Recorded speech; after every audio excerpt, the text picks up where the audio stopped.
ناظرین السلام علیکم ورحمۃ اللہ وبرکاتہ۔ استقبال ہے فکر و خبر کے خصوصی پروگرام سچی بات میں۔ ناظرین، عام طور پر انسانی فطرت میں یہ بات پائی جاتی ہے کہ جب وہ خوش ہوتا ہے تو اکثر و بیشتر مذہبی حدود سے بھی تجاوز کر جاتا ہے۔ یہی وجہ ہے کہ آسمانی مذاہب نے ان تقریبات، عیدوں اور تہواروں کو پاکیزہ رکھنے کی ہمیشہ تاکید کی ہے، لیکن انسان کی خواہش نفس کی تکمیل کے آگے جہاں مقدس الہامی کتابیں اور صحائف نہ بچ سکے، وہاں یہ عیدیں اور تہوار کیسے بچ سکتی تھی؟ ناظرین، آئیے آج ہم سال نو کی آمد پر ہمارے کردار اور کرسمس کی حقیقت کو تاریخ کی روشنی میں مختصراً جاننے کی کوشش کرتے ہیں۔ کرسمس جو 25 دسمبر پوری دنیا میں زور و شور سے منایا جاتا ہے اور جس دن پورے سال کے مقابلے میں سب سے زیادہ برائیوں اور فحاشیوں کا بازار گرم ہوتا ہے، یہ دراصل دو الفاظ کرس اور مس کا مرکب ہے۔ کرس حضرت مسیح کو کہتے ہیں اور مس اجتماع، اکٹھا ہونا، جمع ہونا، یعنی مسیح کے لیے اکٹھا ہونا یا مسیح کی پیدائش کا دن۔ یہ لفظ تقریباً 34 صدی کے قریب پایا گیا۔ اس سے پہلے اس لفظ کا استعمال کہیں نہیں ملتا۔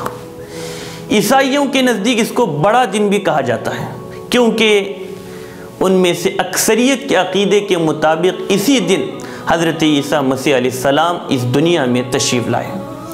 لیکن آپ کو یہ سن کر تعجب ہوگا کہ نہ صرف حضرت مسیح کی تاریخ پیدائش ڈیٹ آف برتھ بلکہ سال پیدائش کے بارے میں بھی خود مسیحی علماء میں شدید اختلاف پایا جاتا ہے۔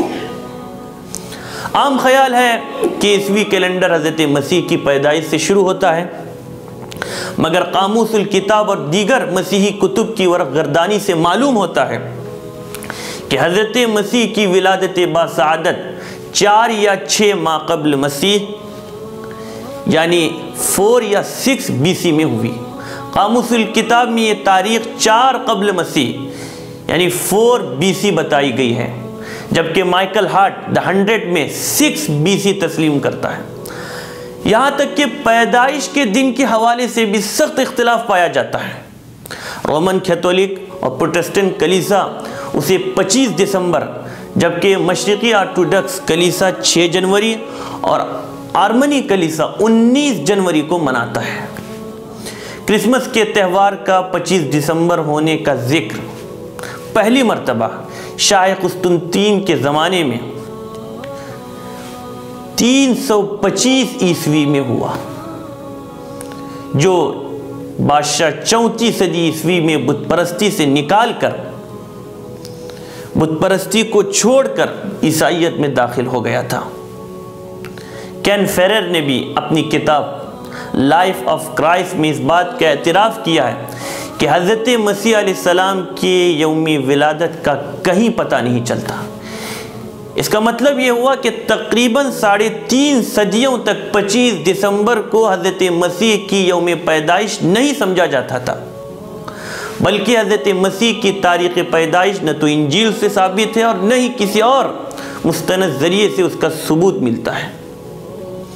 یہ خود ساختہ رسم ہے جس کے بعد بھی مختلف کلیساؤں کی طرف سے اس کی روک تھام کے لیے متعدد احکامات بھی جاری کیے گئے۔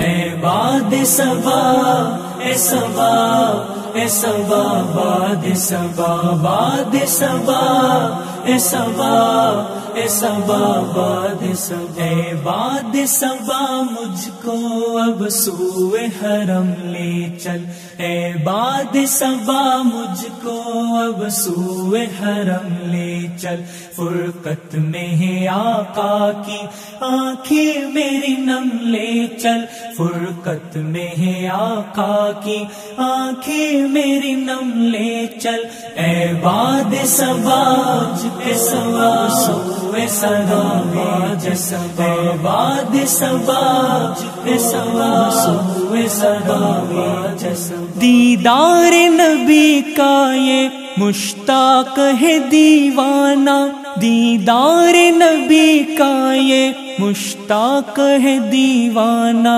اس بے کس آسی پر ہو جائے کرم لے چل اس بے کس آسی پر ہو جائے کرم لے چل فرقت میں ہے آقا کی آنکھیں میری نم لے چل فرقت میں ہے آقا کی آنکھیں میری نم لے چل اے باد صبا اے صبا اے صبا باد صبا باد صبا اے صبا اے صبا باد صبا جس عرض مقدس پر انوار کی بارش ہے جس عرض مقدس پر انوار کی بارش ہے بہتا ہے جہاں ہر دم دریائے کرم لے چل بہتا ہے جہاں ہر دم دریائے کرم لے چل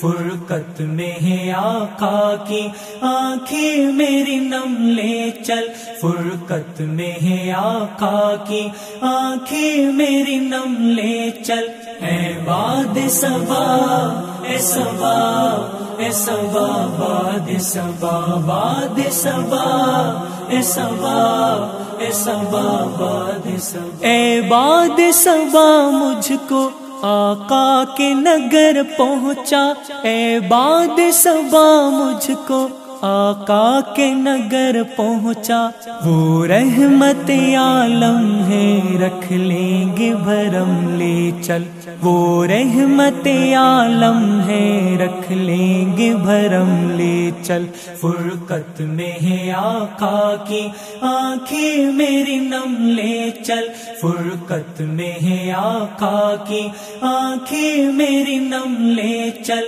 اے باد صبا اے صبا اے صبا باد صبا باد صبا اے صبا اے صبا باد صبا ناظرین، کرسمس ابتدا میں ایک ایسی بدعت تھی جس میں صرف فضول خرچی موم بتیاں تھیں، لیکن پھر کرسمس ٹری آیا، پھر موسیقی، پھر ڈانس اور آخر میں شراب بھی اس میں شامل ہو گئی۔ شراب کے داخل ہونے کی دیر تھی کہ یہ تہوار عیاشی کی شکل اختیار کر گیا۔ صرف برطانیہ کا یہ حال ہے کہ ہر سال کرسمس پر 7 ارب 30 کروڑ پاؤنڈ کی شراب پی جاتی ہے۔ 25 دسمبر 2005 کو برطانیہ میں جھگڑوں، لڑائی، مارکٹائی کے 10 لاکھ واقعات سامنے آئے۔ شراب نوشی کی بنا پر 25 دسمبر 2002 کو ریپ اور زیادتی کے 19,000 کیس درج ہوئے۔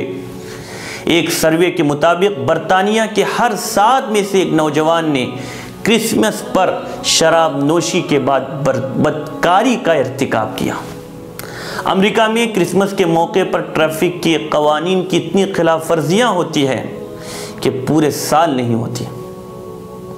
25 دسمبر کو ہر شہری کے منہ سے شراب کی بدبو آتی ہے۔ شراب کے اخراجات 14 ارب ڈالر تک پہنچ جاتے ہیں۔ صرف اٹلانٹک سٹی کے جوا خانوں میں اس روز 10 ارب روپے تک کا جوا کھیلا جاتا ہے۔ لڑائی، مارکٹائی کے واقعات کی 6 لاکھ رپورٹیں درج ہوتی ہیں۔ 25 دسمبر 2005 کو کرسمس کے روز کثرت سے شراب نوشی کی وجہ سے حادثوں کے دوران 2,500 امریکی اپنی جان سے ہاتھ دھو بیٹھے تھے۔ 5 لاکھ خواتین اپنی بوائے فرینڈز اور شوہروں کے ہاتھوں مارے گئے۔ ناظرین، پھر چند دنوں کے بعد ہی نیو ایئر کا جشن مناتے ہوئے لوگ صرف ایک رات میں بے حیائی و بد اخلاقی کے وہ کام انجام دیتے ہیں جس سے انسانیت کا ماتھا شرم سے جھک جاتا ہے۔ غور کرنے کا مقام ہے کہ کیا حضور اکرم صلی اللہ علیہ وسلم نے نئے سال کا جشن منایا؟ کیا صحابہ، تابعین اور تبع تابعین کے زمانے میں اس رسم کو منایا گیا؟ دراصل یہ نئے سال کا جشن بھی عیسائیوں کی دین ہے۔ آج بہت سے مسلمان بھی نئے سال کے منتظر رہتے ہیں اور وہ خرافات انجام دی جاتی ہے جس کا شریعت اسلامیہ سے کوئی تعلق نہیں ہے۔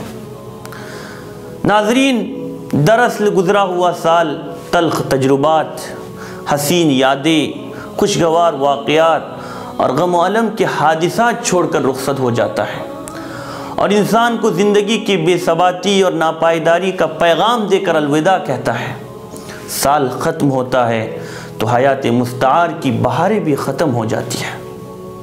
حضرت عبداللہ ابن مسعود رضی اللہ عنہ فرماتے تھے کہ میں کسی چیز پر اتنا شرمندہ نہیں ہوا جتنا کہ ایسے دن کے گزرنے پر جس کا سورج غروب ہو گیا، جس میں میرا ایک دن کم ہو گیا اور اس میں میرے عمل میں اضافہ نہ ہو سکا۔ ناظرین، یہ مختلف طرح کے جشن دوسری قوموں میں منائے جاتے ہیں، جیسے mother day, father's day, valentine day, children's day, teachers' day وغیرہ، اس لیے کہ وہاں رشتوں میں دکھاوا ہوتا ہے۔ ماں باپ کو الگ رکھا جاتا ہے، اولاد کو بالغ ہوتے ہی گھر سے نکال دیا جاتا ہے اور کوئی خاندانی نظام نہیں ہوتا، اس لیے انہوں نے ان سب کے لیے الگ الگ دن متعین کر کے رکھے ہیں جن میں ان تمام رشتوں کا دکھلاوا ہو سکے، جس کی اسلام جیسے مکمل مذہب میں کوئی ضرورت نہیں۔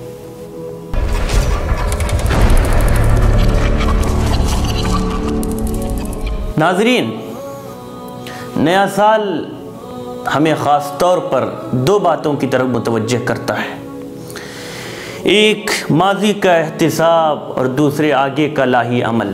ماضی کا احتساب یعنی نیا سال ہمیں دینی اور دنیاوی دونوں میدانوں میں اپنا محاسبہ کرنے کی طرف متوجہ کرتا ہے کہ ہماری زندگی کا جو ایک سال کم ہو گیا اس میں ہم نے کیا کھویا اور کیا پایا۔ نبی اکرم صلی اللہ علیہ وسلم کا فرمان ہے، تم خود اپنا محاسبہ کرو قبل اس کے کہ تمہارا حساب کیا جائے۔ دوسرے، اپنی خود احتسابی اور جائزے کے بعد تجربات کی روشنی میں بہترین مستقبل کی تعمیر اور تشکیل کے منصوبے میں منہمک ہونا ہوگا کہ کیا ہماری کمزوریاں رہی ہیں اور اس کو کس طرح دور کیا جا سکتا ہے، دور نہ سہی تو کیسے کم کیا جا سکتا ہے۔ انسان غلطی کا پتلا ہے، اس سے غلطیاں تو ہوگی ہی، کسی غلطی کا ارتکاب تو برا ہے ہی، اس سے بھی زیادہ برا یہ ہے کہ اس سے سبق حاصل نہ کیا جائے اور اسی کا ارتکاب کیا جاتا رہے۔ تو ناظرین، ہر نیا سال خوشی کے بجائے ایک باشعور انسان کو بے چین کر دیتا ہے، اس لیے کہ اس کو اس بات کا احساس ہوتا ہے کہ میری عمر رفتہ رفتہ کم ہو رہی ہے اور برف کی طرح پگھل رہی ہے۔ وہ کس بات پر خوشی منائے، بلکہ اس سے پہلے کہ زندگی کا سورج ہمیشہ کے لیے غروب ہو جائے، کچھ کر لینے کی تمنا اس کو بے قرار کر دیتی ہے، اس لیے کہ اس کے پاس وقت کم اور کام زیادہ ہوتا ہے۔ ناظرین، اسی پر اپنے میزبان کو اجازت دیں، انشاءاللہ آئندہ ہفتے پھر ملاقات ہوگی کسی نئی عنوان کے ساتھ۔ والسلام علیکم ورحمۃ اللہ وبرکاتہ۔